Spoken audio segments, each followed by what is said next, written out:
Hello guys, welcome to my YouTube channel. तो आज हम एक नई वीडियो कंसोलिडेशन की करेंगे। एक नेक्स्ट क्लास करेंगे आज बच्चों। कंसोलिडेशन का हमने बैलेंस शीट अभी तक देखी है, कुछ क्वेश्चंस देखे थे साथ में। आज हम कंसोलिडेटेड पीएनएल देखेंगे। पीएनएल भी बच्चों एक बहुत इंपॉर्टेंट पार्ट है हमारे चैप्टर का। और कुछ बच्चों को पीएनएल में थोड़ी सी दिक्कत भी आती है, बट पीएनएल में टॉपिक्स इतने मुश्किल हैं नहीं। और जो भी है वो हम बहुत टैक्टफुली उन चीज़ों को हैंडल करेंगे।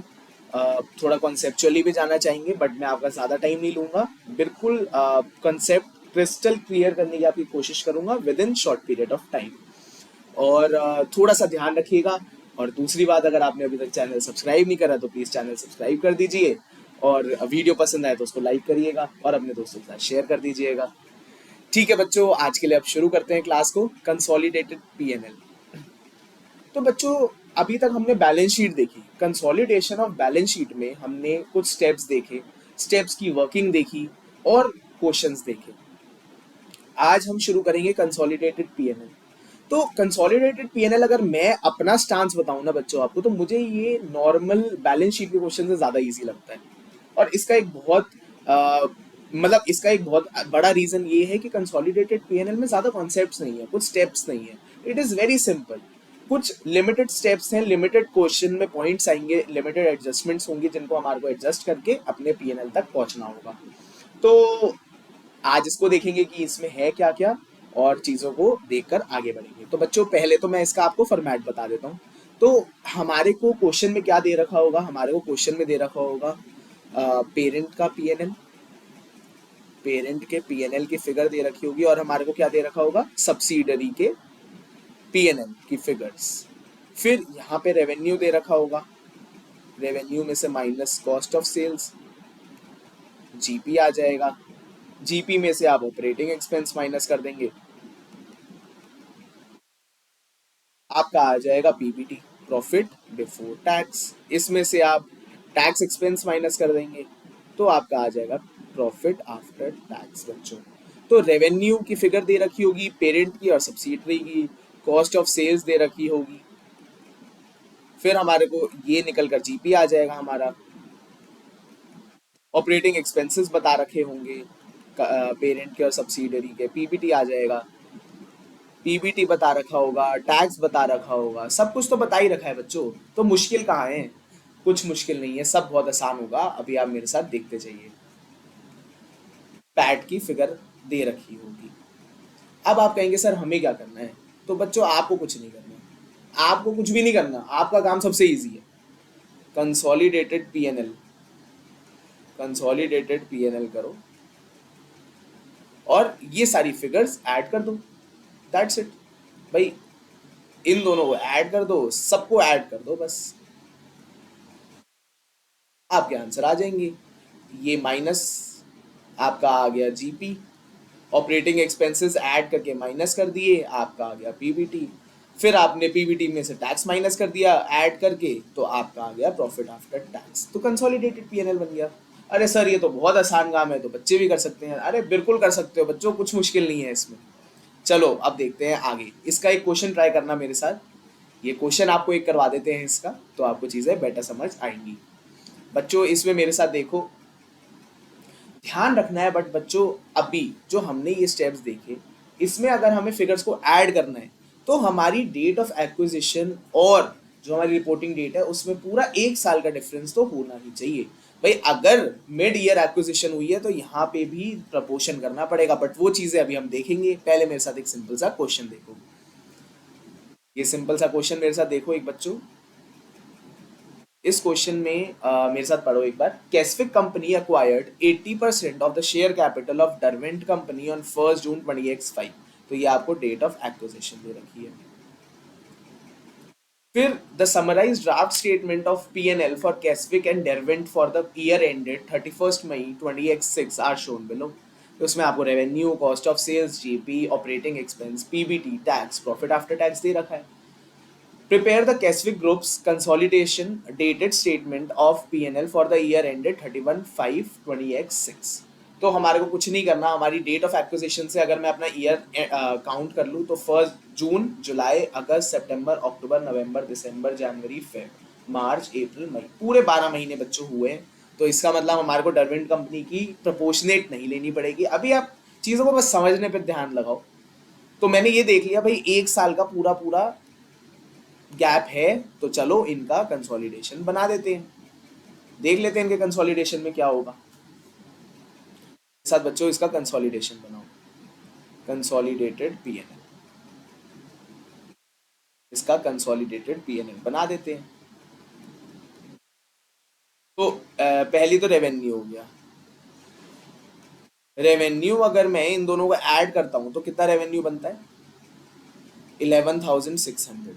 ये कैसे आया? 8,400 प्लस 3,200 करके। इसमें से कॉस्ट ऑफ सेल्स माइनस हो जाएगी। कॉस्ट ऑफ सेल्स मेरी 4,600 और 1,700 दे रखी है, दोनों को ऐड कर देता हूँ तो 6,300 आ जाता है। ये माइनस हो गई, तो मेरा क्या आ गया? जीपी। जीपी आ गया मेरा बच्चों 5,300। इसमें से मैं माइनस कर दूंगा ऑपरेटिंग एक्सपेंस। अरे सर जीपी कैसे आया? बच्चों जीपी तो सिंपली आया ना, 11,600 माइनस 6,300 करा हमने, हमारा जीपी आ गया। अब ऑपरेटिंग एक्सपेंस माइनस कर देता है, तो दोनों ऑपरेटिंग एक्सपेंस को ऐड कर दो। ऑपरेटिंग एक्सपेंस एक के 2,200 है, एक के 960 है, टोटल मिला के हो गया 3,160। तो 3,160 3,160 इसमें से माइनस कर दो, आंसर आ गया 2,140। ये आ गया हमारा पीबीटी।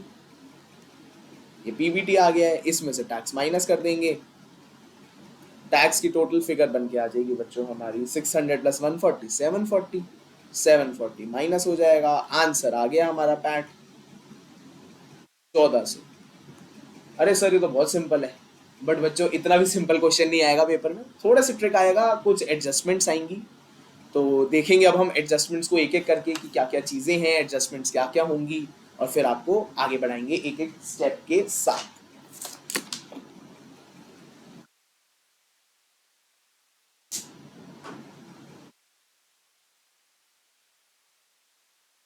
एडजस्टमेंट्स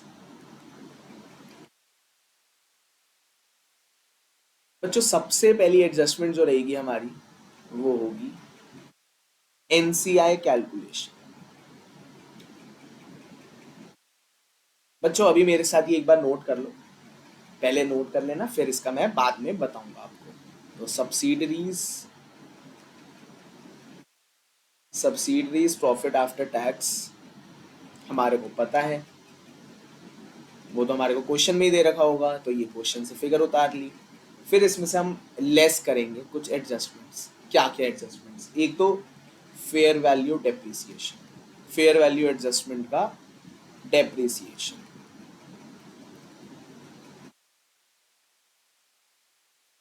और क्या करेंगे इसमें हम? PUP, provision for unrealised profit, वो भी लेस कर देंगे।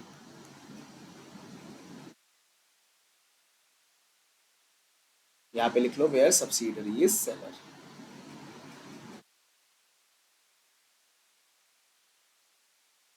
वेयर सब्सिडरी इज सेलर,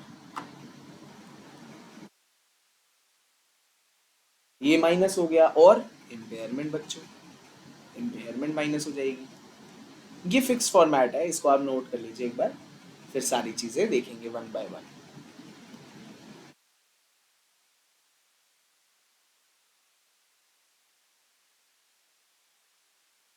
तो ये अगर हम इसमें से माइनस कर देंगे बच्चों, तो हमारा आंसर क्या आएगा? हमारा आंसर आएगा एडजस्टेड, हमारा आंसर आएगा adjusted subsidiaries profit, adjusted subsidiaries profit.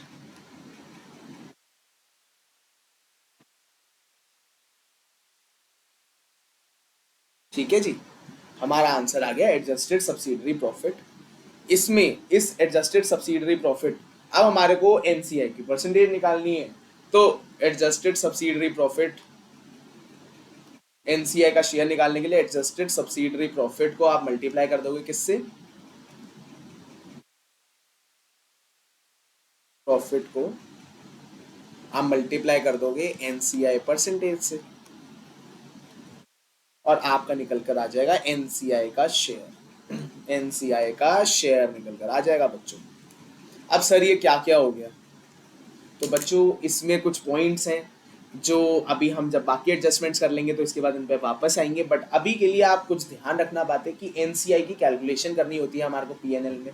बच्चों अगर मैं आपको सीधी सीधी बात बताऊं तो इट इज कि बच्चों मुझे एक बात बताओ, हमारा जो पीएनएल बना, हमने पीएनएल में अपनी सब्सिडरी की सारी, कंसोलिडेटेड पीएनएल में सब्सिडरी की सारी चीजें उठाकर अपने पीएनएल में डाल ली।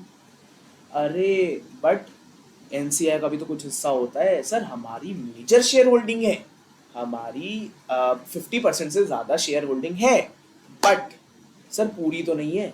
60% मान लो अगर हमारी है तो 40% एनसीआई की है।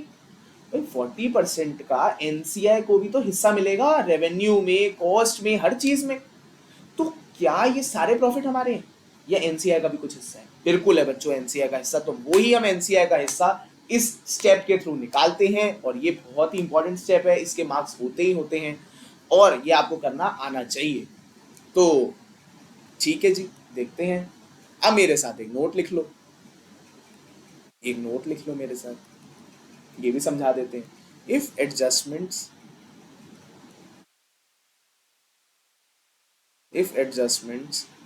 need to be done in parents profit,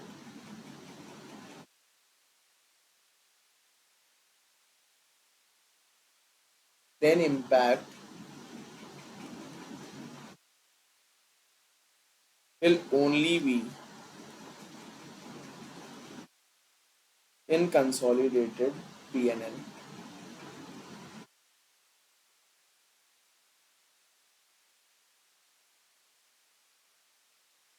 whereas whereas if adjustments if adjustments are in subsidiaries profit,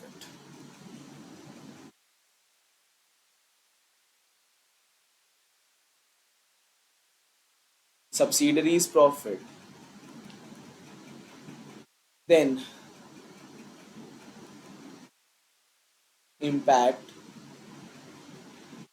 will be on both in consolidated P&L, and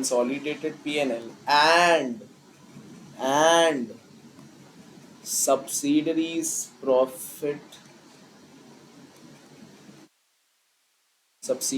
profit for calculation of NCI share,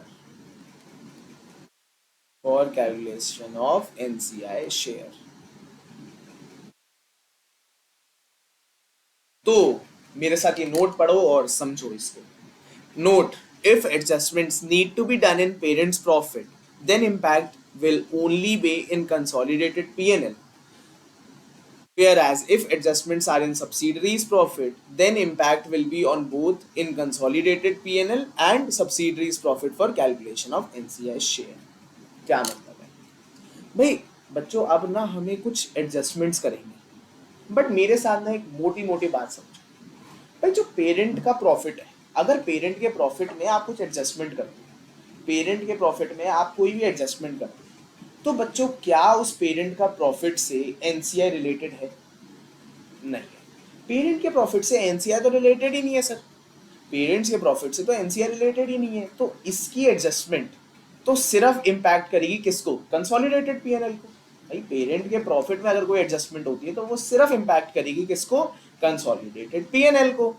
but अगर adjustment होती है आपकी किसमें? Subsidiary के profit, तो एक छोटी सी चीज और करनी पड़ेगी भाई। एडजस्टमेंट आप एक तो कहाँ करोगे? कंसोलिडेटेड पीएनएल में, क्योंकि भाई कंसोलिडेटेड पीएनएल में भी तो हम फिगर्स लेंगे ना सब्सिडरी के प्रॉफिट की, तो वहां पे तो इम्पैक्ट होगा जैसे हमने पेरेंट में देखा, वो तो आप समझ गए हो। बट एक इम्पैक्ट और होगा, जो होगा कहाँ पे? Subsidiaries profit for calculation of NCI share. तो बच्चों एक इम्पैक्ट इसका यहाँ पर भी होगा, और क्यों होगा बच्चों? सब्सिडरी के प्रॉफिट में ना दो लोगों की हिस्सेदारी है, एक हमारी, हमारी मींस पेरेंट की, दूसरी दूसरी किसकी है? दूसरी हिस्सेदारी है एनसीआई की। जब एक कंपनी में दो हिस्सेदारी होगी भाई मेरी भी पेरेंट की भी हिस्सेदारी है और एनसीआई की भी हिस्सेदारी है। तो भाई प्रॉफिट अगर मैं बाद में एनसीआई का शेयर निकालूंगा, एनसीआई का शेयर इन सब्सिडरीज प्रॉफिट निकाला जाएगा, तो भाई वो एडजस्टमेंट्स का इम्पैक्ट एनसीआई को भी तो मिलना चाहिए। फायदा हो या नुकसान हो, सारा इम्पैक्ट जो मेरे को मिलेगा मेरी पोर्शन पे मेरे को मिलेगा और जो एनसीआई का पोर्शन है उस पे एनसीआई को मिलेगा। तो इसलिए इम्पैक्ट दो जगह जाता है, दो जगह जाता है, दो जगह जाता है। कहाँ कहाँ जाता है, कहाँ कहाँ जाता है, कंसोलिडेटेड पीएनएल में जाता है सबसे पहला, और दूसरा subsidiary profit for NCI share calculation में जाता है बच्चों। It is as simple as that. तो आई होप आपको ये वाली चीज समझ आई होगी। अब मैं आगे बढ़ूंगा, फिर भी आपको कोई डाउट है तो आप मेरे से पूछ सकते हैं। मैं आपके लिए अवेलेबल रहता हूँ बच्चों, आपके लिए ही बैठे हैं, तो ज़रूर पूछेगा, कोई भी चीज़ है, कोई डाउट है तो I would be more than happy to help you. Next adjustment देखते हैं, intra group sale and purchase.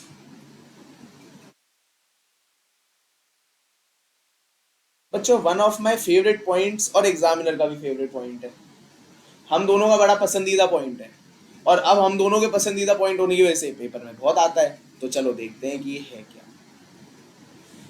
जो intra group sale and purchase, एक एग्जांपल देते हैं। मान लीजिए अमिताभ जी पेरेंट है, अमिताभ जी पेरेंट है और अभिषेक जी, हमारे अभिषेक जी सब्सिडरी है, हमारे अभिषेक जी सब्सिडरी हैं।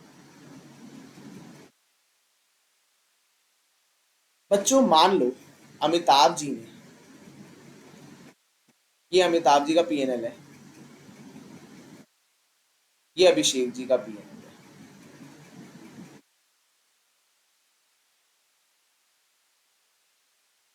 अमिताभ जी ने एक परचेज करी, एक यूनिट परचेज करा 100 रुपए का, मान लो कोई भी आइटम आप मान सकते हैं, एक टॉय मान लो, एक टॉय 100 रुपए का परचेज करा, इनकी टॉय की कंपनी है, और सेल कर दिया उसको, सेल सेल कर दिया अभिषेक जी को कितने में, 130 में। इंट्रा ग्रुप सेल कर दी बच्चों, इंट्रा ग्रुप सेल।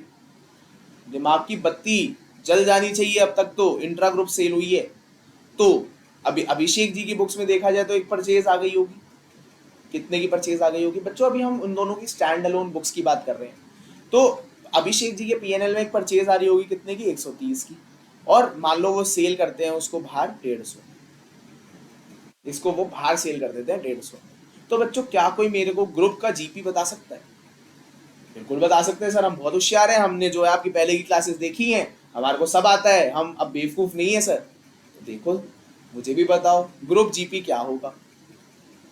क्या मैं कह सकता हूँ 100 का आइटम अगर मैं छोड़ दो, सब्सिडरी और इन दोनों की सेल को छोड़ दो, तो क्या मैं ये कह सकता हूँ भाई मैंने मार्केट से 100 रुपए का खरीदा, और अगर मैं अमिताभ जी और अभिषेक जी को एक ही मानूं तो मैंने इसको बाहर मार्केट में सेल कर दिया 150 का, तो भाई 30 रुपए का प्रॉफिट तो अमिताभ जी ने कमाया वैसे देखा जाए, और 20 का प्रॉफिट अभिषेक जी ने कमाया। तो क्या 50 रुपए का ग्रुप जीपी हुआ? बिल्कुल हुआ सर, ग्रुप जीपी 50 रुपए का हो गया। अच्छा, बट कंसोलिडेशन में कैसे दिखाया जाएगा इसको? मुद्दा तो ये है भाई, हमारा मुद्दा स्टैंड अलोन बुक्स का तो है नहीं, हमारा मुद्दा है कंसोलिडेशन में क्या होगा। तो देख लेते हैं क्या होगा। भाई एक परचेज आ गई, बट परचेज में मैंने आपको बताया था दोनों परचेजेज ऐड हो जाएंगी, तो यहाँ पे एक तो परचेज अमिताभ जी की 100 रुपए की और अभिषेक जी की 130 रुपए की, तो 230 की परचेज आ रही होगी। ठीक है सर, फिर सेल्स आ रही होगी, सेल्स कितने की आ रही होगी भाई, 130 का अमिताभ जी ने बेचा और 150 का अभिषेक जी ने बेचा, तो ये आ रही होगी 280 रुपए की। तो ग्रुप का जीपी आ गया कितना, 50 रुपए। अरे सर बिल्कुल सही तो करा है, गलती क्या है? बट गलती है, दिस इज एब्सोल्युटली रॉन्ग बच्चों, एब्सोल्युटली रॉन्ग। मार्क कर दो रॉन्ग, रॉन्ग मार्क कर दो, इसको रॉन्ग है। दिमाग की बत्ती जल जानी चाहिए, क्यों रॉन्ग है? अरे सर कंसोलिडेशन में पीएनएल बना दिया है आपने, परचेजेस 230 की दिखा दी है, बट बच्चों एक ही घर में अमिताभ जी और अभिषेक जी एक ही घर में हैं, एक ही साथ रहते हैं, एक ही हैं, क्या वो आपस में ही सेल कर सकते हैं? एक जेब से निकाल के दूसरी जेब में डालना को क्या सेल माना जाएगा या नहीं माना जाएगा? नहीं मानना चाहिए बच्चों। इससे हम क्या करें, पहले तो हमने अपनी परचेज ओवरस्टेट कर दी। परचेज तो 100 रुपए की हुई और सेल 150 की हुई, तो ये 130 क्या कर रहे हैं, 130 कर क्या रहा है यहाँ पे, हटा दो। 130 का कोई रोल नहीं है भाई। इससे हमने 130 से तो परचेज ओवरस्टेट कर दी और 130 से सेल्स ओवरस्टेट कर दी। ये तो दोनों ही गलत है। ऑडिटर जी मारेंगे डंडा, ऑडिटर जी डंडा मारेंगे, गलत करा है काम। हमारे को अकाउंटिंग ट्रीटमेंट को अपने आईएएस एंड आईएफआरएस के अकॉर्डिंग करना पड़ता है बच्चों। तो अब हमारा आईएएस और आईएफआरएस क्या कहता है ये भी देख लेते हैं बच्चों। पेरेंट ने जो परचेज, पेरेंट है ये सब्सिडरी है और ये कंसोलिडेशन है मान लो।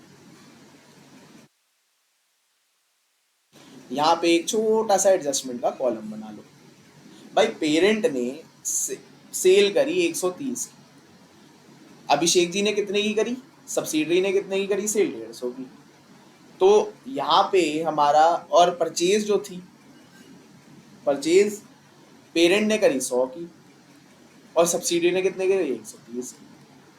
तो क्या मैं कह सकता हूँ कि नेट नेट देखा जाए तो 50 का ही जीपी बनता है, बट मैंने ओवर स्टेट कर रखा है। तो इसमें हम क्या करते हैं बच्चों, मेरे को अपनी एडजस्टमेंट में 130 की सेल कम करनी पड़ेगी और 130 की परचेज हटानी पड़ेगी। और ये हमने क्यों करा है, क्योंकि भाई 100 रुपए का सामान खरीद कर 150 में बेचना और 130 का तो कोई रेलेवेंस ही नहीं होना।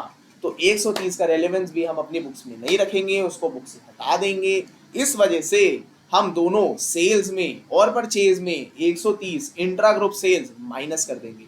तो यहाँ पे कंसोलिडेशन में 150, यहाँ पे 100, हमारा ग्रुप का जीपी आ गया 50, ग्रुप का जीपी आ गया 50। यही हमारे को करना था। तो क्या ये मुश्किल है बहुत या आसान है, ये आप बताइएगा मेरे को कमेंट सेक्शन में डाल के जरूर बताइएगा कि ये टॉपिक आपको लगा कैसा बच्चों। अब नेक्स्ट देखते हैं बच्चों। इसी में ही एक मेरे साथ स्टेटमेंट भी लिखी लो, बाद में अगर आपको कंफ्यूजिंग लगे तो आप इससे भी रेफरेंस ले सकते हैं। कंसोलिडेटेड कंसोलिडेटेड सेल्स और रेवेन्यू क्या होगा,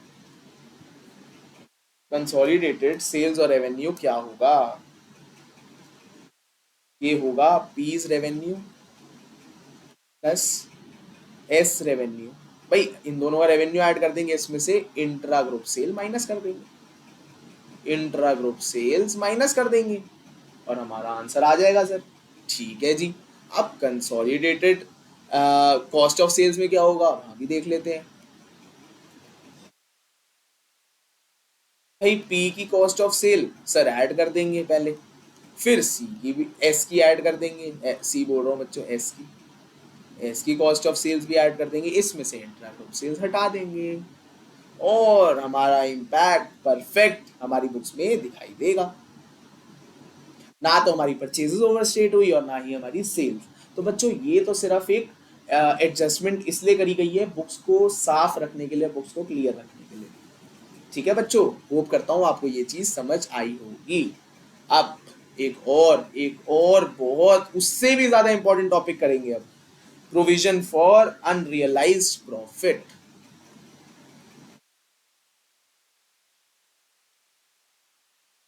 प्रोविजन फॉर अनरियलाइज्ड प्रॉफिट।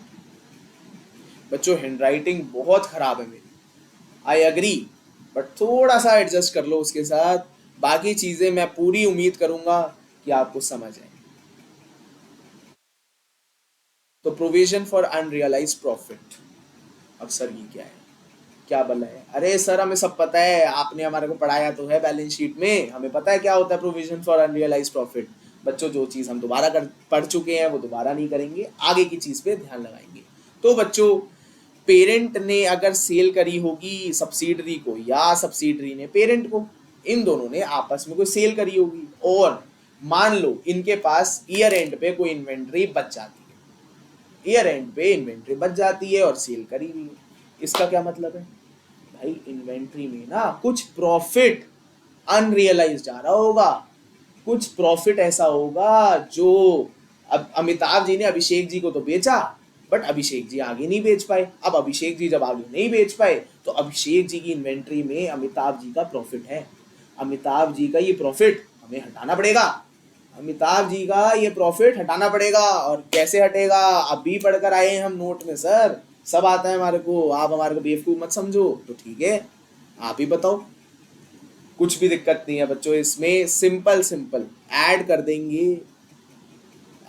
देंगे unrealised profit in consolidated cost of sale. Unrealised profit को कंसोलिडेटेड कॉस्ट ऑफ सेल्स में ऐड कर देंगे। अब सर ये क्यों करा है, तो ये अभी समझते हैं, पहले लिख लीजिए। इसका बच्चों इम्पैक्ट कुछ नहीं होगा, no impact in NCI share, NCI के शेयर पे कोई इम्पैक्ट नहीं होगा। अब क्यों नहीं होगा ये भी बताओ भाई। ये जो प्रॉफिट है ना, ये पेरेंट ने कमाया, इसका मतलब adjustment is needed in parents profit. Parent के प्रॉफिट में जब एडजस्टमेंट चाहिए तो ए की जगह इम्पैक्ट जाएगा, वो कहाँ जाएगा, कंसोलिडेटेड पीएनएल में। तो वो इम्पैक्ट हमने डाल दिया, और एनसीआई की शेयर कैलकुलेट करते हुए हम इसका इम्पैक्ट नहीं लेते हैं। यही करा, नोट हमने प्रैक्टिकली भी देख लिया है। और अब सेल करी है सब्सिडरी ने पेरेंट को, तो यहाँ पे भी कोई दिक्कत नहीं है सर, यहाँ पे भी कोई दिक्कत नहीं है। एक तो वही होगा impact, add unrealised profit in consolidated cost of sale. और क्या होगा, minus URP in calculation of subsidiaries profit.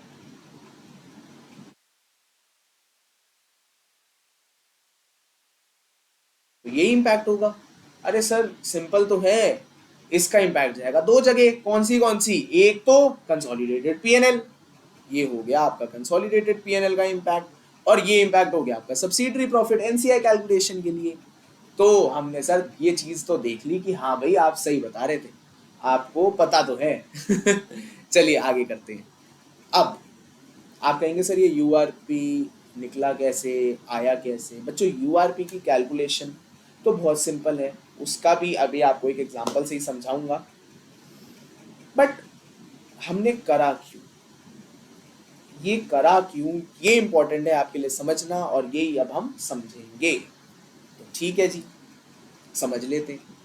इसके लिए बच्चों मेरे साथ एक स्टेटमेंट लिख लो पहले, कंसोलिडेटेड कॉस्ट ऑफ सेल।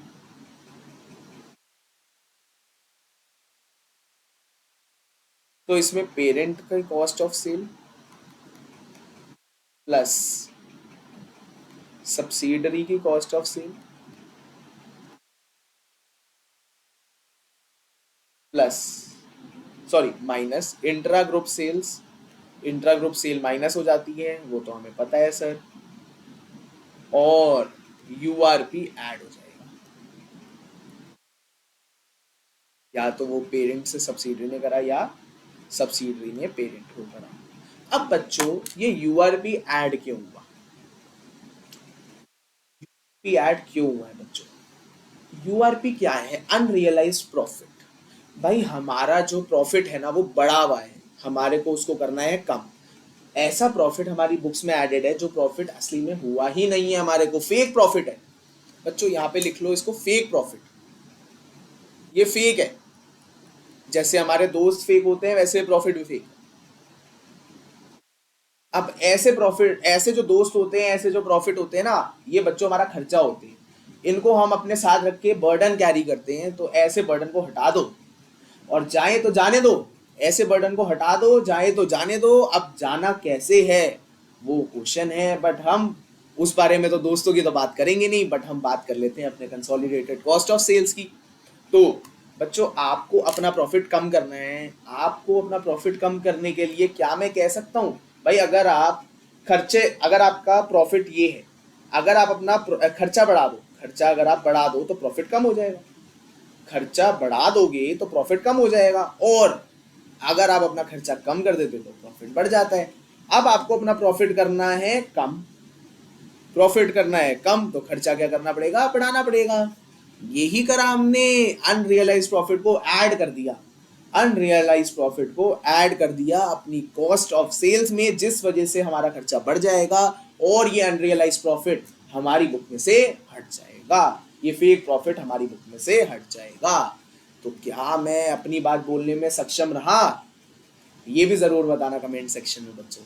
ठीक है, अब आगे बढ़ते हैं, एक एग्जाम्पल के साथ देखते हैं क्या क्या चीजें हैं इसमें। तो बच्चों यहाँ पे लिखो पेरेंट्स पीएनएल, सब्सिडरीज पीएनएल,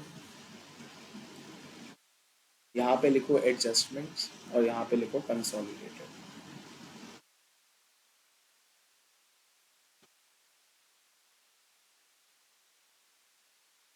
बच्चों सबसे पहले तो हमारी सेल, भाई 100 की सेल जो है, 100 की सेल करी पेरेंट ने और 150 की सेल करी सब्सिडरी ने, तो हमारी टोटल सेल कितनी हो गई? 150 की। कंसोलिडेटेड में हमारी सेल आ जाएगी 150 की। ठीक है, और हमारा जो परचेज है, जो हमारी कॉस्ट ऑफ सेल्स है, भाई एग्जाम्पल मान लो 70 की जो है वो पेरेंट ने परचेज करी, और अब वही 100 का, यही मान लो आप वही 100 का 30, क्लियर बात है कि 50 रुपए, भाई हिस्सेदारी देखो यहाँ पे हमारे को बेसिकली देखनी है हिस्सेदारी।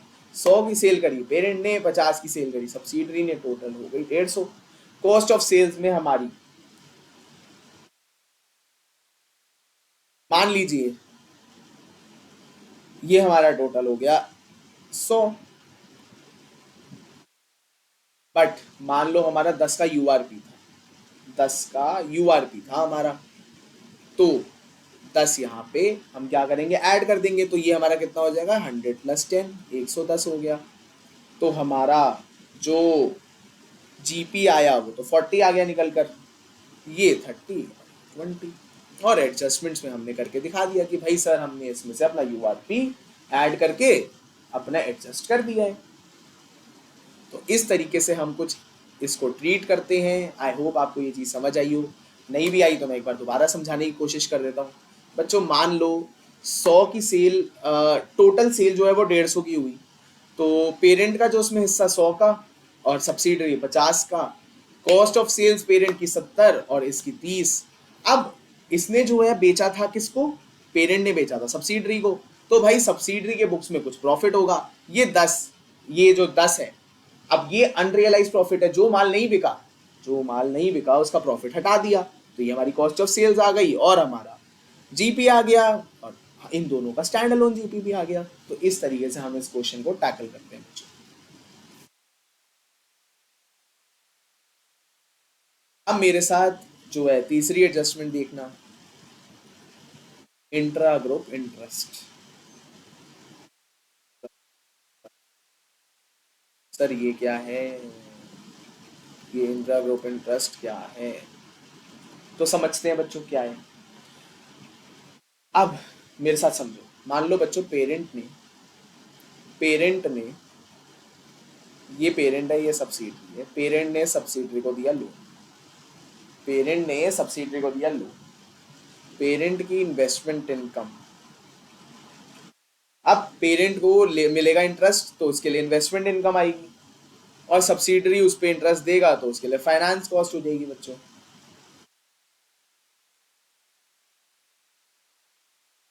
ये इसके पीएनएल में जाएगा और ये इसके पीएनएल में जाएगा।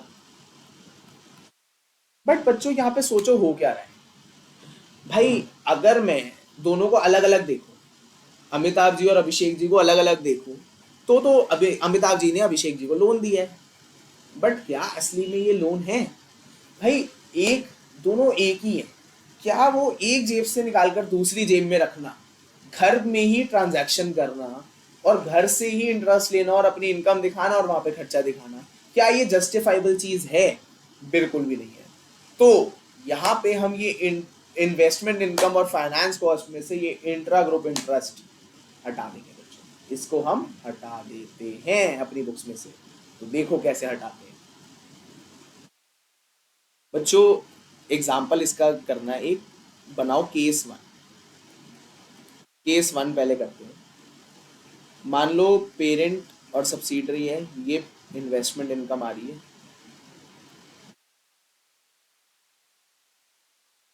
भाई पेरेंट की इन्वेस्टमेंट इनकम मान लो 20,000 की है और सब्सिडरी की 7,000 की है, और फाइनेंस कॉस्ट दोनों की मान लो 5,000 पेरेंट की और 16,000 सब्सिडरी की है। इंट्रा ग्रुप इंटरेस्ट है 1,000 का। डेट ऑफ एक्विजिशन दे रखी है हमारे को 1 जैन की, और ईयर एंड दे रखा है 31 दिसंबर का। ठीक है जी। तो डेट दे रखी है, date of acquisition 1 Jan, year end 31 दिसंबर, इसका मतलब ये इंटरेस्ट है पूरे साल का। अब बच्चों जब ये पूरे साल का है तो दिक्कत होनी नहीं चाहिए, पूरे साल का इंटरेस्ट है, तो मेरे साथ आंसर कर लो इसका क्या आंसर इसका कैसे होगा भाई। ये यहाँ पे बना लो, आप पहले लिख लो इन्वेस्टमेंट इनकम, ये फाइनेंस कॉस्ट लिख लो, ये पेरेंट सब्सिडरी एडजस्टमेंट का कॉलम बन गया, और कंसोलिडेशन का। तो भाई इन्वेस्टमेंट 20, ये तो आप कॉपी कर लो यहाँ से, 20,000 और 7,000 और 5,000 और 16,000, ये तो आपने ऊपर से ही क्वेश्चन से ही कॉपी कर लिया। एडजस्टमेंट की बारी आई, तो सर ये इंट्रा ग्रुप इंटरेस्ट तो हमें हटाना है, पूरे साल का इंटरेस्ट है तो ठीक है जी, हटा दिया हमने पूरे साल का, 1,000 दोनों में से हटा दिया, हमारा आंसर यहाँ पे आ गया 26,000, और यहाँ पे हमारा कितना आ गया 20,000। ठीक है, चीज में कोई मुश्किल लगी? ये हो गया केस 2।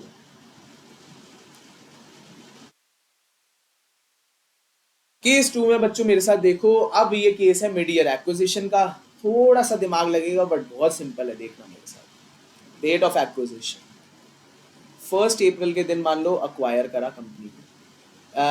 केस 1 से ही आप इन्वेस्टमेंट इनकम और फाइनेंस कॉस्ट समझ लो सेम है, और डेट ऑफ एक्विजिशन है 1 अप्रैल, और ईयर एंड है हमारा, ईयर एंड है मान लो 31 दिसंबर। तो ये हो गया भाई 9 महीने कंपनी के आने चाहिए हमारे साथ। ठीक है भाई, सब्सिडरी 9 महीने के लिए ही हमारे पास थी, तो सब्सिडरी के जो प्रॉफिट्स और कॉस्ट जो होंगी, जो रेवेन्यू होगा वो भी 9 महीने का ही आएगा। तो ठीक है सर, मिड ईयर एक्विजिशन का केस है, लोन दिया हुआ है, लोन है हमारा मान लो ये रखा है एक $10,000 का एट 13.33%। ठीक है जी। तो 9 महीने का इंटरेस्ट कितना बना? तो सर हमारा 9 महीने का इंटरेस्ट तो बनकर आएगा कुछ 1,000। 9 महीने का इंटरेस्ट सर निकल कर आ जाएगा 1,000। ये कैसे आया? 10,000 इंटू 13.33% इंटू 9/12, ये करके बच्चों हमारा इंटरेस्ट आ गया एक। तो अब हमारा इंटरेस्ट तो निकल गया, 9 महीने का इंटरेस्ट तो हमारा निकल कर आ गया है, बट अब हमारे को क्या करना है, एक बार कैलकुलेशन भी चेक कर लेते हैं कैलकुलेटर पे। तो 10,000 इंटू 13.33% इंटू 9/12, ये हमारा 1,000 निकल कर आ गया है। ठीक है सर, अब एक साथ बनाओ भाई, इन्वेस्टमेंट इनकम हमारे को दे रखी है और फाइनेंस कॉस्ट दे रखी है। ठीक है, ये हमारा पेरेंट सब्सिडरी एडजस्टमेंट और कंसोलिडेशन। जो पेरेंट का 20,000 है, ये 7,000 है, ये हमारा 5,000 था दे रखा था, और ये 16,000 दे रखा था, ये तो सिंपल कॉपी हो गया। अब बच्चों एडजस्टमेंट में तो आप कहोगे सर 1,000 ही हटाना है, तो आप बिल्कुल सही कह रहे हो, 1,000 ही हटाना है, बट बात समझो बच्चों, पेरेंट की में इन्वेस्टमेंट इनकम आ रही होगी 1,000 की, तो क्या मैं कह सकता हूँ 20,000 का जो हमारी इन्वेस्टमेंट इनकम आ रही थी वो अब 19,000 की हो गई है? तो 19,000 प्लस 7,000 का 9 महीने का ले लेंगे भाई, कंसोलिडेशन पे 7,000 का 9 महीने का ले लेंगे हम। क्यों लेंगे सर? हमारे को जब हमारी इन्वेस्टमेंट इनकम, जब हमने सब्सिडरी को 9 महीने पहले ही एक्वायर करा है, तो हमारा हक भी तो 9 महीने पे ही बनता है। कंसोलिडेशन पे भी तो हम 9 महीने का ही लेंगे, तो 7,000 आ रहा था, उसका 9 महीने का कर दिया हमने, तो वो हमारा निकल कर आ जाएगा आंसर। अब बात है फाइनेंस कॉस्ट में क्या करेंगे सर। तो भाई फाइनेंस कॉस्ट में पेरेंट की फाइनेंस कॉस्ट तो बिल्कुल सही दे रखी है, बट अब मेरे साथ समझो बच्चों, ये जो 16,000 है ये 12 महीने का है या 9 महीने का? सर ये तो 12 महीने का है, ये तो पूरे साल का है। ये 1000 9 महीने का है। तो बच्चों क्या मेरे को जब मैं माइनस करूंगा 16,000 में से 1000 माइनस करूंगा, तो मैं 16,000 का 9 मंथ्स का हिसाब लूंगा। 16,000 12 महीने का है तो मैं 9 महीने का हिसाब लूंगा। अब क्या मेरे को 1000 का भी 9 महीना करना चाहिए या नहीं? नहीं करना चाहिए, वो तो पहले ही 9 महीने पे है। सिर्फ हम 16,000 का ही तो करेंगे, 16,000 में 1000 इंक्लूडिंग है, तो 16,000 में से 1000 हटाकर हमारा कौन सी फिगर आ जाएगी जो 12 महीने के लिए ही है। 12 महीने का हम कर देंगे 9/12 और हमारा आंसर आ जाएगा। तो it is as simple as that. तो यहाँ पे क्या होगा आंसर? 16,000 माइनस 1000 इंटू 9/12 और ये आपका आंसर निकल कर आ जाएगा। तो बच्चों ये इतना ही सिंपल है, इसमें कुछ खास है नहीं। फिर भी आपको कोई डाउट है तो आप मेरे से पूछ सकते हैं, बाकी एक बार मैं और समझाने की कोशिश करता हूँ आपको। बच्चों 16,000 सब्सिडरी का जो फाइनेंस कॉस्ट है वो 12 महीने की है, बट इसमें 1000 भी इंक्लूडेड है जो 9 महीने का है। इसमें 1000 भी इंक्लूडेड है जो 9 महीने का है। अब भाई मेरे को टाइम अपोर्शनमेंट करनी है, 9 महीने की कॉस्ट को ही अपनी कंसोलिडेटेड पीएनएल में दिखाना है। तो भाई 16,000 में 1000 भी इंक्लूडेड है, 1000 है 9 महीने के लिए, 16,000 में 1000 है 9 महीने के लिए, 15,000 है 12 महीने के लिए। तो भाई 15,000 का ही तो मैं 9 महीने का टाइम अपोर्शन करूंगा, 15,000 को ही। 1000 को क्यों करूंगा? वो तो पहले ही टाइम अपोर्शन है, वो तो पहले ही 9 महीने के लिए। समझे मेरी बात? कोई बात नहीं बच्चों, एक बार अगर आपको चीज थोड़ी सी डिफरेंट भी लग रही हो तो वीडियो दोबारा देखिएगा, आपको चीज बेटर समझ आ जाएगी। आगे बढ़ते हैं अपने नेक्स्ट टॉपिक, नेक्स्ट एडजस्टमेंट के साथ। कोई डाउट है तो आप मेरे से पूछ सकते हैं, that is not at all a problem बच्चों। कमेंट्स में भी पूछ सकते हैं और मेरा नंबर भी मैंने दे रखा है, आप उस पर भी पूछ सकते हैं। डिस्क्रिप्शन बॉक्स में बच्चों मेरा नंबर मिल जाएगा, अगर आपको नंबर मेरा नहीं पता तो आप डिस्क्रिप्शन बॉक्स से ले सकते हैं और मेरे को मैसेज भी कर सकते हैं। तो next adjustment, dividend from subsidiary. Dividend from subsidiary. अब ये हमने क्या करा है सर, तो वो भी बता दो एक बार। डिविडेंड फ्रॉम सब्सिडरी करा है। अच्छा, इमेजिन करते हैं सिचुएशन। बच्चों सब्सिडरी ने प्रॉफिट कमाई, सब्सिडरी ने अपने प्रॉफिट कमाए होंगे और सब्सिडरी ने डिविडेंड बांटा होगा। अब सब्सिडरी का डिविडेंड दो को मिलेगा, किस किस को? एक तो पेरेंट को। भाई पेरेंट ने जो हिस्सेदारी ले रखी है, मान लो पेरेंट ने 60% हिस्सेदारी ले रखी है और एनसीआई के पास 40% है, नॉन कंट्रोलिंग इंटरेस्ट के पास 40% है। तो क्या मैं ये कह सकता हूँ, अगर मान लो सब्सिडरी ने डिविडेंड बांटा $1000 का, तो पेरेंट का हिस्सा कितना होगा? 60% होगा सर। पेरेंट का हिस्सा तो 60% होगा, ठीक है। इसका मतलब $600 पेरेंट का हिस्सा हो गया और $1000 का 40% अगर मैं करता हूँ तो एनसीआई का हिस्सा हो गया जो निकल कर आया $400। बट बच्चों मुझे एक बात बताओ, क्या अगर हम स्टैंड अलोन बुक्स देखें तो उसमें तो पिक्चर क्लियर है भाई, डिविडेंड बांटा है सब्सिडरी ने तो डिविडेंड में दोनों को हिस्सा मिलना चाहिए। तो देखा जाए स्टैंड अलोन बुक्स में तो भाई पेरेंट की बुक में इनकम आ रही होगी और सब्सिडरी सब्सिडरी की जो है बच्चों रिटेन्ड अर्निंग्स कम हो गई होगी, है ना? क्योंकि एंट्री क्या होती है डिविडेंड पेड की? कोई डिविडेंड पेड की एंट्री बता सकता है? सिंपल सिंपल एंट्री बोलूं तो क्या मैं ये कह सकता हूँ पीएनएल टू कैश या रिटेन्ड अर्निंग्स टू कैश? भाई रिटेन्ड अर्निंग्स कम हो गई, बट ओरिजिनली देखा जाए तो एक जेब से दूसरी जेब में डालने को तो हम ये नहीं कहेंगे ना कि पैसा बाहर चला गया, खर्चा आ गया और उसकी इनकम आ गई। इससे तो हम क्या करेंगे, अपनी इनकम को भी ओवरस्टेट कर देंगे और अपने सब्सिडी के पीएनएल को भी गिरा देंगे। तो हम इस केस में क्या करते हैं बच्चों, जो हमारा पेरेंट भाई इन्वेस्टमेंट इनकम दे रखी होगी, इन्वेस्टमेंट इनकम दे रखी होगी, सब्सिडरी की, और यहाँ पे एडजस्टमेंट के टाइम पे हम माइनस क्या कर देंगे, इंट्रा ग्रुप डिविडेंड। यहाँ पे हम माइनस कर देते हैं इंट्रा ग्रुप डिविडेंड, और हमारा कंसोलिडेशन में आंसर आ जाता है। दोनों को, पेरेंट की और सब्सिडरी को ऐड करके इंट्रा ग्रुप डिविडेंड हटा देंगे और हमारा आंसर आ जाएगा। तो क्या ये बच्चों मुश्किल है या आसान है?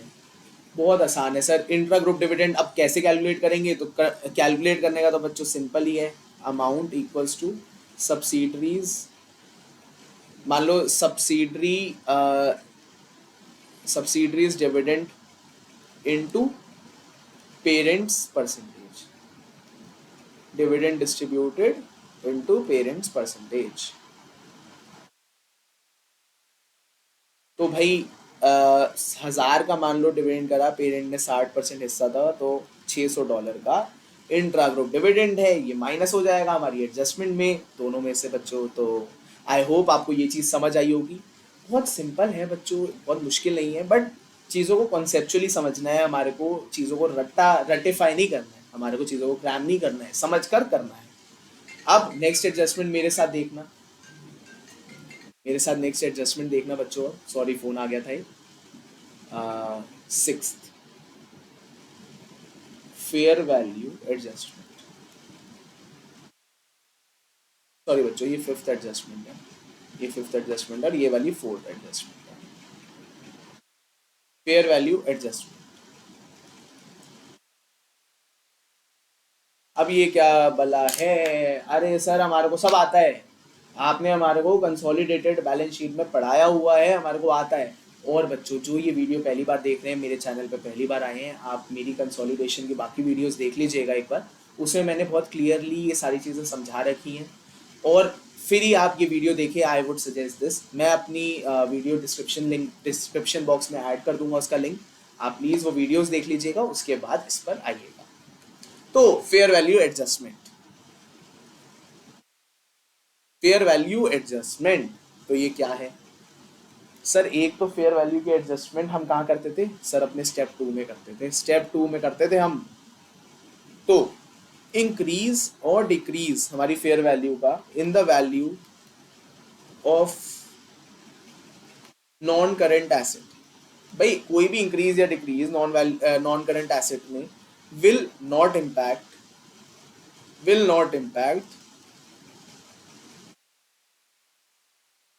consolidated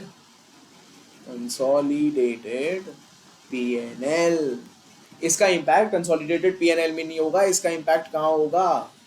बैलेंस शीट में होगा बच्चों इसका इम्पैक्ट। बट अभी तो हम P&L बना रहे हैं सर, तो P&L की बात करते हैं। P&L में क्या करेंगे?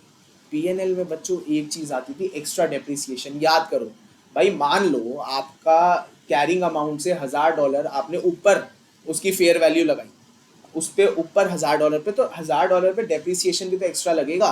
अब ये एक्सेस डेप्रिसिएशन का इम्पैक्ट जाएगा हमारे P&L में। तो ये एक्स्ट्रा डेप्रिसिएशन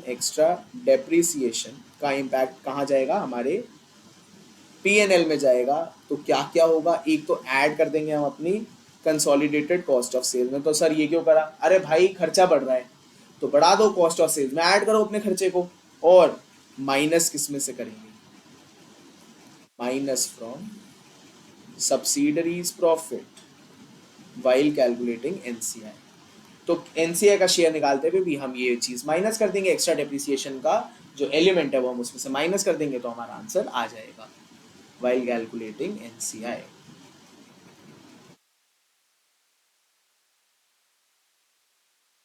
ठीक है बच्चों?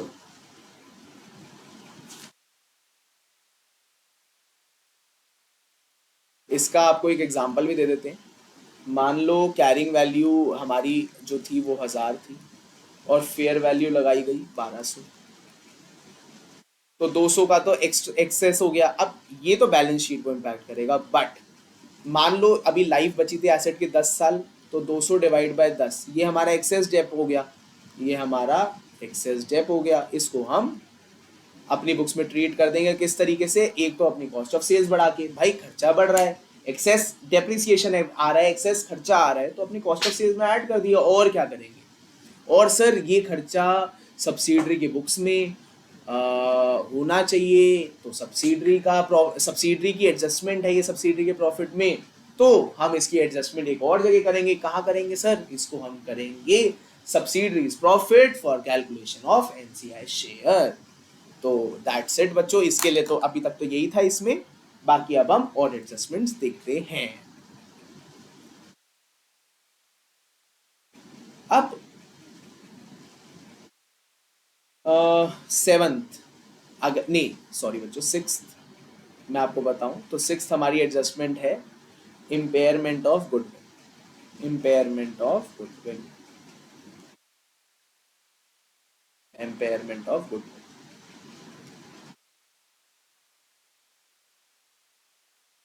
तो बच्चों इसमें हमारी गुडविल कितनी होती है, कौन सी तरीके की गुडविल होती थी हमारी? सर दो तरीके की गुडविल होती थी, कुछ कुछ याद तो आ रहा है हमारे को बट पूरा नहीं आ रहा, कोई बात नहीं मैं बता देता हूँ बच्चों। एक होती थी हमारी फुल गुडविल, ये किसको बिलोंग करती थी? It belongs to both parent and NCI, parent and subsidiary. और एक होती थी पार्शियल गुडविल, ये पार्शियल गुडविल किसको इम्पैक्ट करती थी? It belongs it belongs only to parent, it belongs only to parent. ठीक है जी। तो अब फुल गुडविल दोनों को बिलोंग करती है, दोनों को दिक्कत देती है, तो भाई ये फुल गुडविल जो है ना, ये इम्पैक्ट दो जगह करेगी। एक, भाई ये इम्पेयरमेंट हुई है तो इम्पेयरमेंट हमारा खर्चा है, तो एक तो हम ऐड कर देंगे, add in consolidated operating expense. एक तो भाई ये ऐड हो जाएगी हमारे ऑपरेटिंग एक्सपेंसेस में, कंसोलिडेशन में। क्यों ऐड होगी? सर इम्पेयरमेंट खर्चा है, खर्चा दोनों का है, तो ऐड हम कंसोलिडेटेड पीएनएल में कर देंगे, ऑपरेटिंग एक्सपेंस बढ़ा देंगे अपना। और एक इम्पैक्ट वही होगा बच्चों, minus from subsidiaries profit while calculating NCI, while calculating NCI। तो NCI कैलकुलेट करते हुए हम इसको हटा देंगे, तो एक इम्पैक्ट वो हो जाएगा। तो it is as simple as that बच्चों। फिर अब सर हमने उसमें से माइनस क्यों करा? भाई बच्चों फुल गुडविल जो होती है ना, वो सब्सिडरी को भी बिलोंग करती है, तो सब्सिडरी को बिलोंग करती है तो एनसीआई का भी हिस्सा है। अरे भाई एनसीआई का हिस्सा जब आएगा, सब्सिडरी के प्रॉफिट को जब इम्पैक्ट करेगा, तो दो जगह इम्पैक्ट जाता है, कहाँ कहाँ? कंसोलिडेटेड पीएनएल, और कहाँ जाता है impact? Subsidiaries profit for calculation of NCI share. तो हमने दोनों जगह इम्पैक्ट इसका ले लिया और हमारी चीज ट्रीट हो गई। बट अब मान लो हमारी पार्शियल गुडविल है जो जिसने सिर्फ पेरेंट को इम्पैक्ट करा है, तो इसका इम्पैक्ट एक ही जगह जाएगा, add in consolidated operating expenses.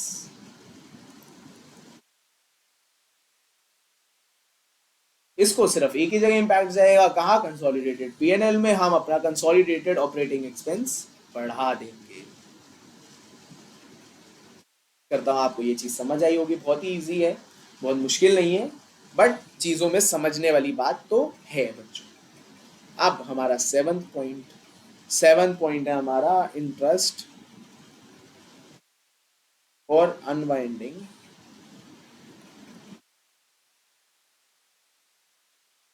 Of deferred consideration.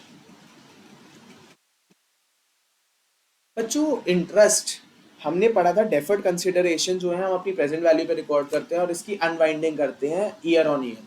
अब बच्चों जब अनवाइंडिंग करेंगे इंटरेस्ट आएगा, तो उसकी एंट्री क्या होगी? सबसे पहले तो वो देख लो। एंट्री तो होगी sir debit credit, debit finance cost, credit हो जाएगा सर हमारा डेफर्ड कंसिडरेशन। ये फाइनेंस कॉस्ट तो बच्चों हमारा माइनस हो जाएगा स्टेप 5 में से। बट अब पीएनएल में क्या करेंगे? पीएनएल में क्या करेंगे? तो पीएनएल में कुछ भी नहीं करना, पीएनएल में तो बहुत ही सिंपल है, इसको सिर्फ और सिर्फ हम ऐड कर देंगे, add in consolidated finance cost.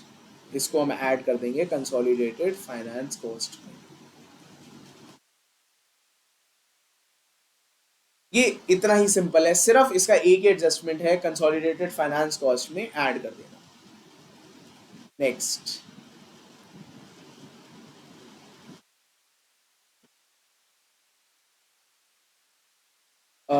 ये एडजस्टमेंट हमारी 8 है, mid year acquisition. Mid year acquisition,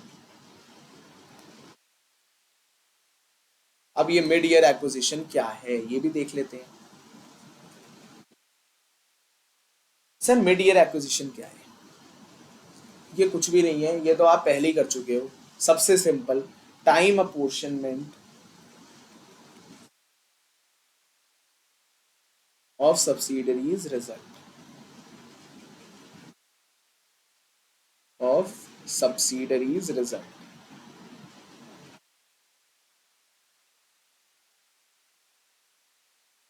subsidiaries result, time apportionment करेंगे हम सब्सिडरी के रिजल्ट को। तो बच्चों इसमें कुछ भी नहीं है, इसका एक क्वेश्चन करा के दिखाता हूँ आपको कैसे करेंगे। बहुत सिंपल है, बहुत सिंपल क्वेश्चन है, बस थोड़ा सा दिमाग लगाना है, बाकी इजी। ठीक है, मेरे साथ क्वेश्चन पढ़िएगा बच्चों। तो कैस्फिक company acquired 80% of the share capital of Derwent Company on 1st September 2025। अब बच्चों ये मिड ईयर एक्विजिशन हो गया भाई, हमारा ईयर एंड है 31 मई का और एक्विजिशन हो गया मिड ईयर। तो अब अगर मैं आपको पूछूं कि मेरा कितने महीने मैंने इस कंपनी को अपने साथ रखा, तो सितंबर, अक्टूबर, नवंबर, दिसंबर, जनवरी, फेब, मार्च, अप्रैल, मई, 9 महीने रखा भाई। 9 मंथ्स मैंने इसको अपने पास रखा। ठीक है, और हमारे को रेवेन्यू वगैरह दे रखे हैं और कंसोलिडेशन करनी है। अब बच्चों मेरे को एक बात बताओ, डरवेंट कंपनी का क्या फिगर्स हम पूरी पूरी ले सकते हैं? नहीं ले सकते। डरवेंट कंपनी की फिगर्स हैं 12 मंथ्स की, और कंसोलिडेटेड पीएनएल में फिगर वही आनी चाहिए जितने टाइम हमारे पास वो सब्सिडरी की इनकम और कॉस्ट पे राइट है।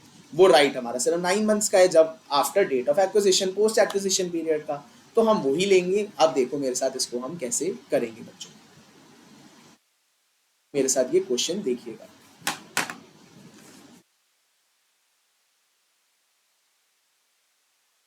तो बच्चों हमारा जो कंसोलिडेटेड पीएनएल बनेगा वो कुछ इस तरीके से बनेगा। जब रेवेन्यू आएगा तो रेवेन्यू हम कैसे कैलकुलेट करेंगे? 8400 प्लस 3200 इंटू 9 मंथ्स, ये फिगर आ जाएगी।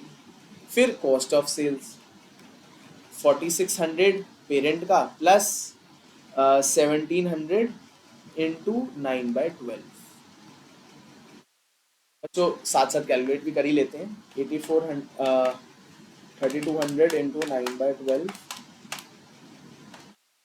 ये आ गया हमारा 10,800। फिर 4600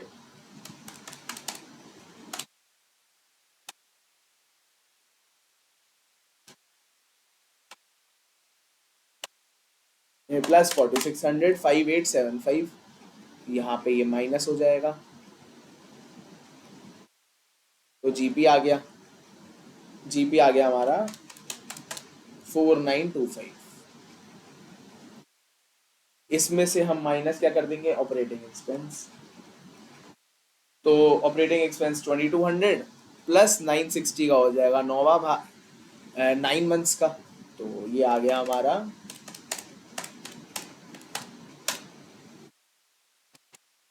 920, ये हम माइनस कर देंगे। फिर आ गए हमारे पीबीटी, हमारा पीबीटी आ गया। पीबीटी कितना आ गया? 2005। इसमें से हम टैक्स माइनस कर देंगे, तो टैक्स हमारा आ जाएगा निकल कर 600 प्लस 140 इंटू 9/12, जो हमारा आ जाएगा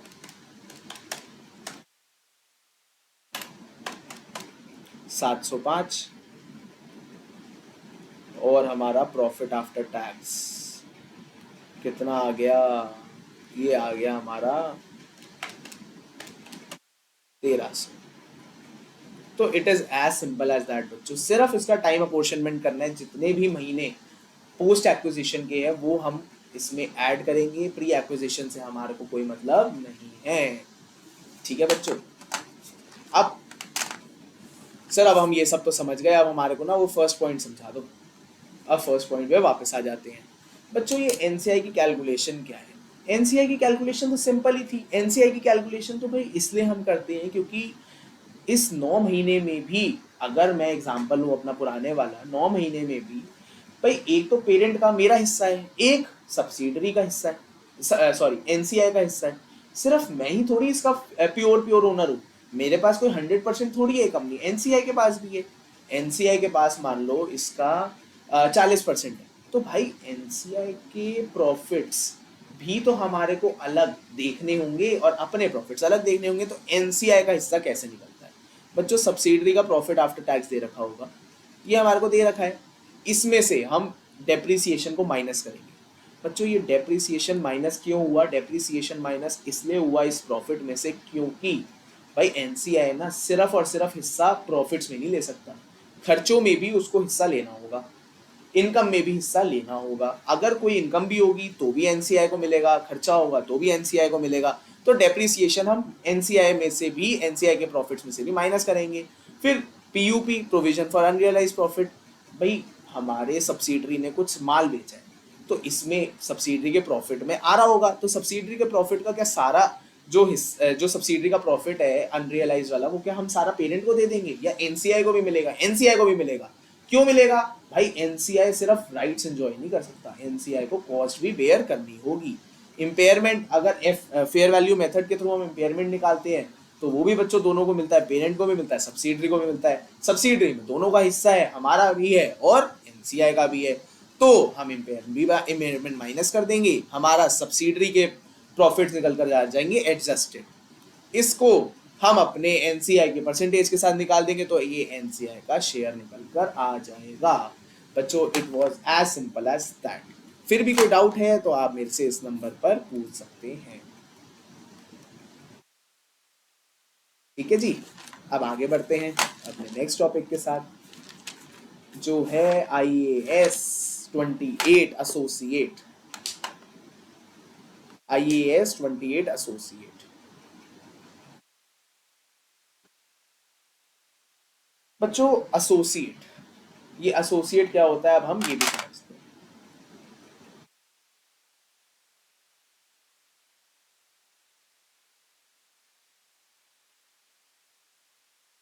IAS 28 एसोसिएट। सर हमारे को ये तो पता है एसोसिएट होता क्या है, सिग्निफिकेंट इन्फ्लुएंस है हमारा। We have a significant influence on a company, but हमारे पास 50% से ज्यादा नहीं है। वो जैसे ही 50% से ज्यादा होता है वो हमारा बन जाता है सब्सिडरी, बट ये हमारी एसोसिएट है तो हमारा सिग्निफिकेंट इन्फ्लुएंस है। और ये सिग्निफिकेंट इन्फ्लुएंस कितना है? ये वेरी कर सकता है बच्चों 20 से 50% के बीच में। 20 से 50% के बीच में हमारा इन्फ्लुएंस सब्सिडरी एसोसिएट में ओनरशिप है। ठीक है सर। अब कंसोलिडेशन में बच्चों, कंसोलिडेशन में आपने पीएनएल बनाया। पीएनएल में बच्चों आपकी मान लो कंपनी के पास कोई सब्सिडरी, कोई एसोसिएट भी है, कोई एसोसिएट भी आप ओन करते हो। अब एसोसिएट की जो ओनरशिप है, क्या उसके प्रॉफिट में आपकी हिस्सेदारी नहीं होगी? कंसोलिडेटेड में तो वो भी आना चाहिए। कंसोलिडेटेड में तो एसोसिएट का शेयर ऑफ प्रॉफिट भी आना चाहिए। तो अब हम देखते हैं कि ये चीजें क्या क्या होती हैं और कैसे कैसे हमें ट्रीट करना है। तो बच्चों इन कंसोलिडेशन, पहले तो आप ये देखो कंसोलिडेशन में एसोसिएट का जो हम वैल्यू निकालते हैं, जो शेयर जो हम शेयर निकालते हैं वो हम निकालते हैं थ्रू इक्विटी मेथड। तो इन consolidation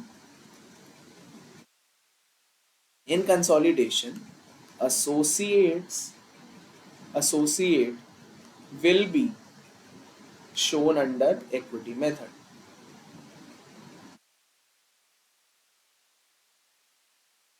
equity method, it will be shown under equity method। ठीक है सर, ये इक्विटी मेथड क्या है? तो अब हम बच्चों देख लेते हैं हमारे को चीज समझने वाली क्या क्या है इसमें। पहले तो बच्चों हम कैरिंग वैल्यू समझते हैं कि कैरिंग वैल्यू कैसे निकलेगी इन्वेस्टमेंट इन एसोसिएट। बच्चों हमारे बैलेंस शीट में एक इन्वेस्टमेंट दिखाई देगी जो एसोसिएट में हमने कर रखी है, तो उसकी कैरिंग वैल्यू क्या होगी, पहले तो हम ये समझते हैं। Carrying value of investment in associate, तो ये क्या होगा, ठीक है जी, carrying value of investment in associate. तो बच्चों सबसे पहला तो हमारी कॉस्ट ऑफ इन्वेस्टमेंट आ गई, हमने कितनी कॉस्ट इनकर करी इन्वेस्टमेंट में, कॉस्ट ऑफ इन्वेस्टमेंट आ गई। ये मान लो 100 है, कॉस्ट ऑफ इन्वेस्टमेंट आ गई, ये मान लो हमारी 100 है। फिर हम इसमें क्या ऐड कर देंगे, associates, associates PAT into percentage of associate holding. अब ये क्या है सर, भाई एसोसिएट कंपनी ने कुछ प्रॉफिट कमाया होगा, अब इस प्रॉफिट में हमारी हिस्सेदारी है, तो भाई हमारी इन्वेस्टमेंट में ही ऐड हो जाएगा, हमारे को इसमें हिस्सेदारी मिलेगी। मान लो कि 30 का प्रॉफिट कमाया और 10% हिस्से मान लो हमारी 20% हिस्सेदारी थी, तो मिल गया हमारे को कितना, 6, तो $6 हमारा वो हो गया, ठीक है। तो अगर मैं इसको आपको बताऊं कि इसकी एंट्री क्या होगी, तो इसकी एंट्री भी मेरे साथ एक बार देखो। इसकी एंट्री होनी चाहिए डेबिट इन्वेस्टमेंट, इन्वेस्टमेंट, और क्रेडिट क्या होगा, क्रेडिट होगा बच्चों ग्रुप प्रॉफिट, हमारा प्रॉफिट क्रेडिट हो जाएगा। ये कहाँ चली जाएगी बैलेंस शीट में, स्टेप 5 में, ये जी स्टेप 5 में ये आपकी इनकम आ जाएगी, ठीक है सर। फिर इसमें से इम्पेयरमेंट, बच्चों इम्पेयरमेंट हम माइनस कर देते हैं, कोई भी उनकी वैल्यू में इम्पेयरमेंट हुई है, इन्वेस्टमेंट में कोई इम्पेयरमेंट हुई है, ये 100% ही लेंगे, हमारे को बता रखा होगा कितनी इम्पेयरमेंट है, ये आप इसमें से माइनस कर दोगे। सर और क्या क्या होगा, और इसमें क्या होगा बच्चों, इसमें एक डिविडेंड माइनस होगा, आपको कोई डिविडेंड मिला है एसोसिएट से तो वो माइनस होगा। बट सर डिविडेंड तो हमारी इनकम है, डिविडेंड तो कॉस्ट में हमारी इन्वेस्टमेंट में ऐड होना चाहिए, बट डिविडेंड क्या है बच्चों, dividend is share of profit. मैंने जब पूरा ही शेयर ऑफ प्रॉफिट इस साल का ले लिया, तो अब डिविडेंड को मैं काउंट क्यों करूंगा अलग से, ये तो डबल काउंटिंग ऑफ प्रॉफिट्स हो गई, इससे तो मेरी इन्वेस्टमेंट ओवरस्टेट हो जाएगी। तो मैंने जब पूरा का पूरा प्रॉफिट अपनी इन्वेस्टमेंट में ऐड कर लिया, तो अब मैं डिविडेंड को हटा दूंगा, डिविडेंड को मैं इसमें नहीं लूंगा, तो डिविडेंड इसमें से हटा दिया जाता है। फिर इसमें से और क्या माइनस होगा, माइनस होगा बच्चों यूआरपी, अनरियलाइज प्रॉफिट। मान लो पेरेंट ने एसोसिएट को कुछ सेल करी,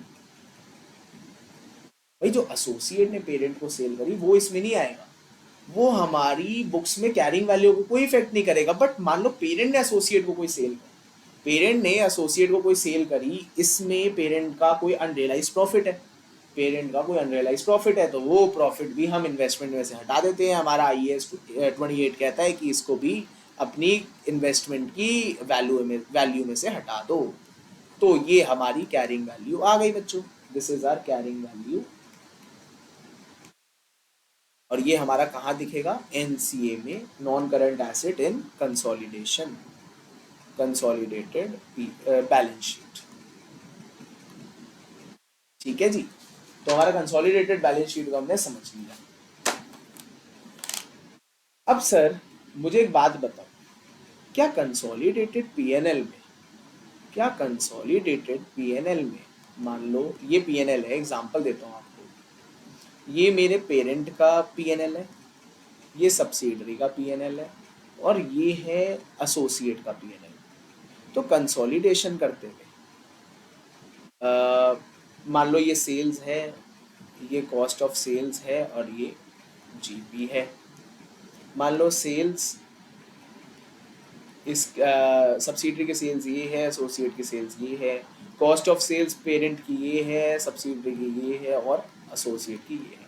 तो क्या कंसोलिडेशन में हम parent plus subsidiary plus associate करेंगे, और यहाँ पे भी हम parent plus subsidiary plus associate करेंगे? नो, हम एसोसिएट को यहाँ पर नहीं दिखाएंगे, एसोसिएट की पूरी ओनरशिप हमारे पास नहीं है। तो हमारा IAS 28 क्या कहता है कि भाई हमारे जीपी में एसोसिएट का पीएनएल ऐड नहीं होगा, बट क्या ऐड होगा सर, एसोसिएट के प्रॉफिट्स में हिस्सा तो है, तो करें क्या, कुछ तो करना चाहिए। तो बिल्कुल करेंगे बच्चों, आप बिल्कुल सही कह रहे हो, अब ये करने के लिए हम क्या करेंगे, तो ये देखो मेरे साथ, एसोसिएट का शेयर ऑफ प्रॉफिट कैलकुलेट करा जाएगा।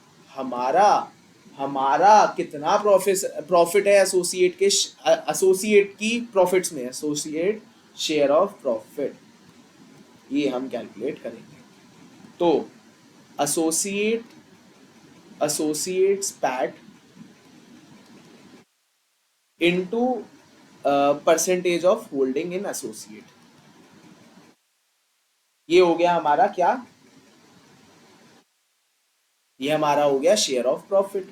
इसमें से बच्चों अगर कोई इंपेयरमेंट है तो हम माइनस कर देंगे, इंपेयरमेंट को हम कर देंगे माइनस, कोई इंपेयरमेंट हुई है, कोई इन्वेस्टमेंट में गिराव हुआ है तो इस इंपेयरमेंट को माइनस कर देंगे। और अनरियलाइज प्रॉफिट, अब बच्चों यहाँ पे हमारे दोनों तरीके का, भाई unrealised profit parent to associate वाला भी और एसोसिएट टू पेरेंट वाला भी माइनस होगा। और क्यों होगा सर, पेरेंट टू एसोसिएट तो समझ आता है भाई, हमारा प्रॉफिट कम हुआ होगा, बट अब हम एसोसिएट का पूरा पैट ले रहे हैं, एसोसिएट के पूरे पैट में जो एसोसिएट ने प्रॉफिट कमाया होगा वो भी ले लिया, उसमें हमने अपनी हिस्सेदारी ले ली। इसका मतलब कंसोलिडेटेड पीएनएल में हमने इस एसोसिएट से पीएनएल में जो अनरियलाइज प्रॉफिट हुआ, जो भी इन्वेंट्री बची थी उस पर अनरियलाइज प्रॉफिट था और एसोसिएट ने हमारे को बेची थी, वो भी हमने ऐड कर लिया है, वो अब इसमें से माइनस कर देंगे और हमारा एसोसिएट शेयर ऑफ प्रॉफिट आ जाएगा।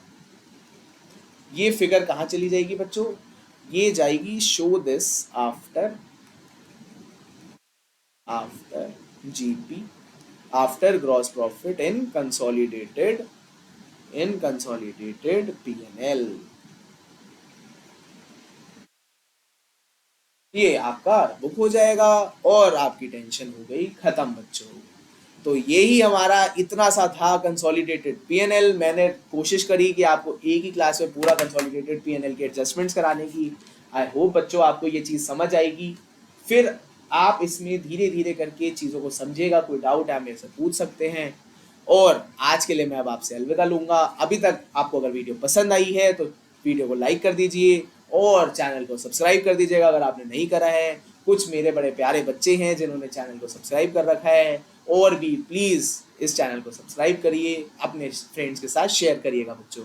तो चलिए बाय बाय, टाटा।